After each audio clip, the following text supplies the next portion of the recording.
Mantras of our Divine Mother. Our Divine Mother says, at every moment, all the unforeseen, the unexpected, the unknown is before us. And what happens to us depends mostly on the intensity and purity of our faith. With my love and blessings, says our Divine Mother.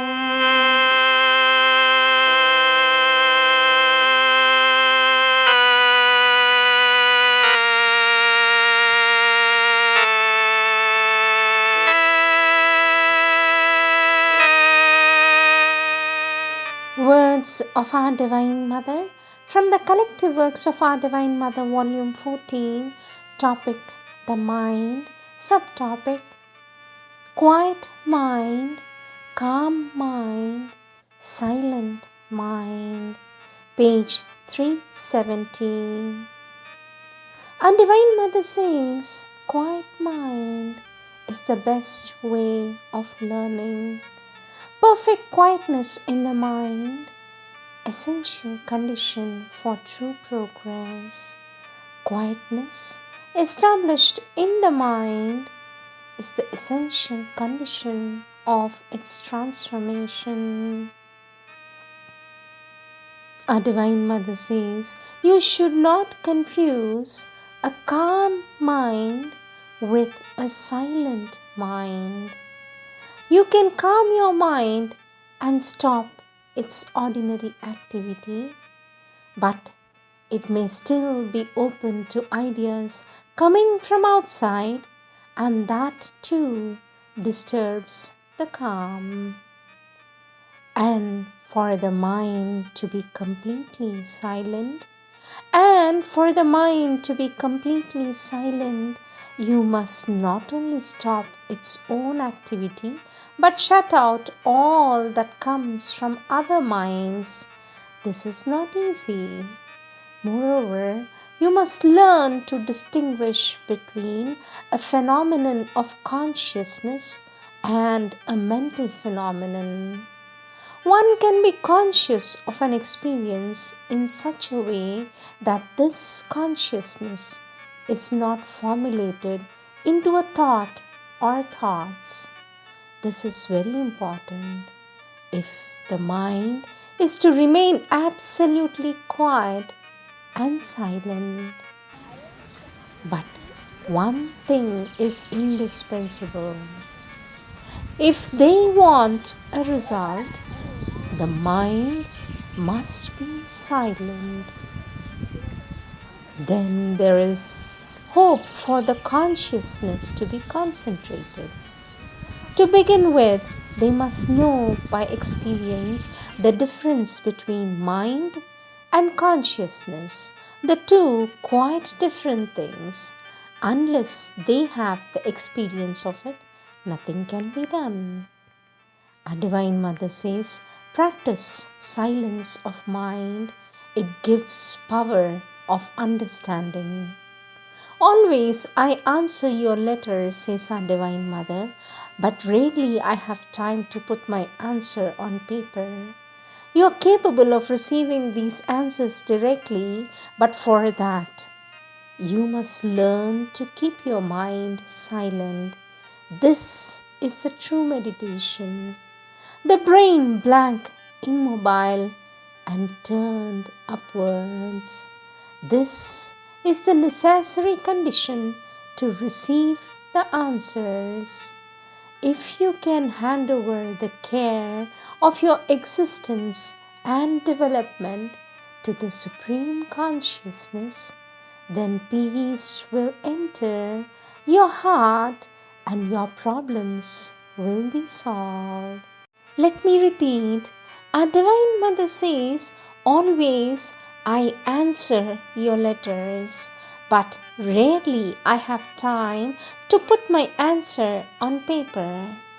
You are capable of receiving these answers directly, but for that, you must learn to keep your mind silent. This is the true meditation. The brain blank, immobile and turned upward. This is the necessary condition to receive the answers. If you can hand over the care of your existence and your development to the Supreme Consciousness, then peace will enter your heart and your problems will be solved, says our Divine Mother. Question, sweet mother, what exactly should I do to accelerate the sadhana? For this, our Divine Mother says, wait quietly for the exact indication. All mental intervention and decisions are arbitrary. The clear indication comes in the silence of the mind.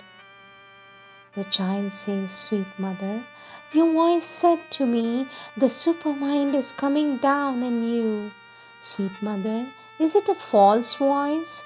Because I know that I am not at all ready for the supermind.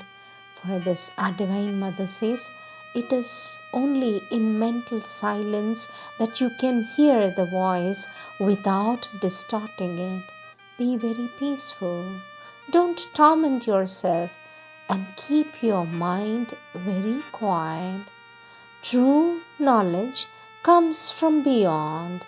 My blessings are always there. One sadhak asked the mother, sweet mother, how to get rid of invasion of wrong suggestions.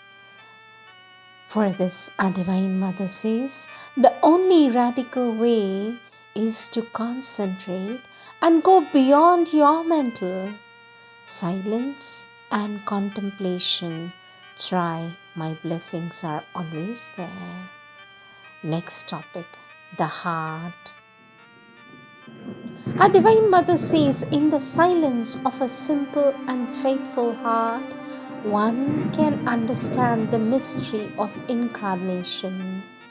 A great joy is always deep in your heart, and always we find it there.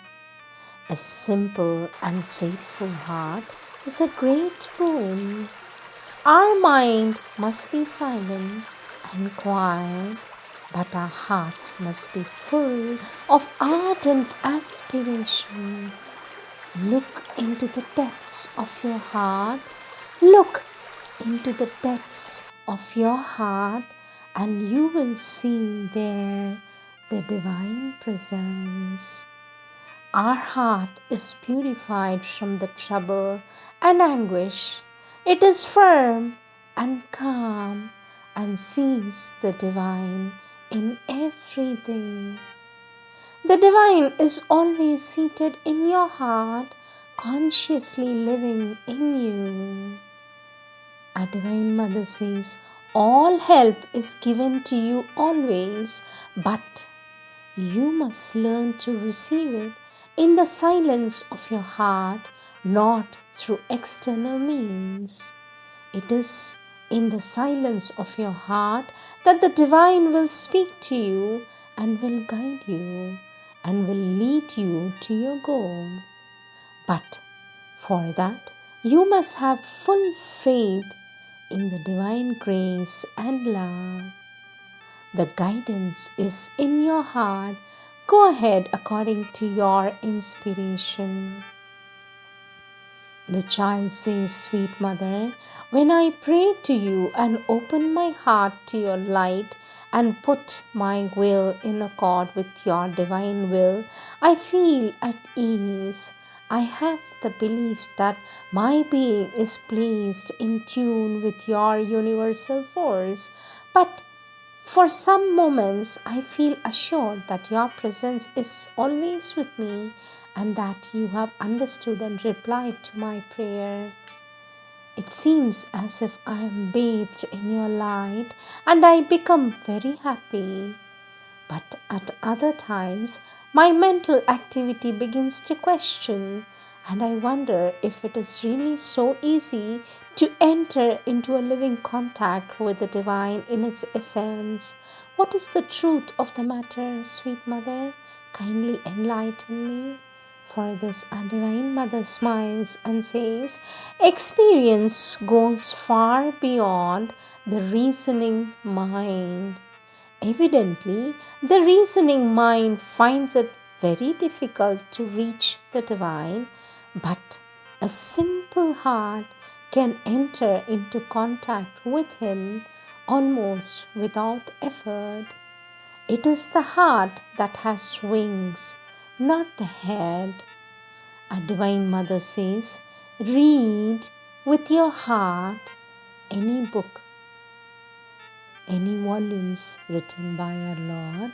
Read with your heart and you will understand.